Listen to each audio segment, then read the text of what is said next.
Boy, day sori seen day sori. Voilà, vous êtes sur la chaîne de l'aérobie internationale. ñoo ko gisandoo ñoo ngi li ñaan sànq HLM lañ nekkoon mooy Sonko fu mu voté fii y'a foule publique fii mooy centre bu mag bi à Ziguinchor fii 6837 personnes ñoo fi voté fii mooy landing Tamba ensemble bi yëpp 6000 li ñaan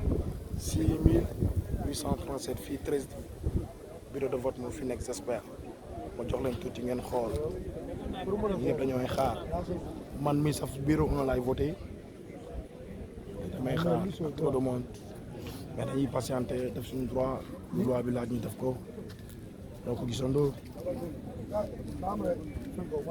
gis ngeen pouce bleu les gars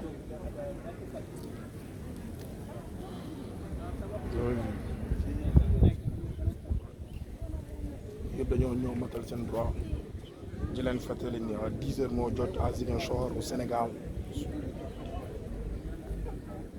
ñenn ñi góor la ñuy ñëw mënuñu patienté femme yi dañuy kii.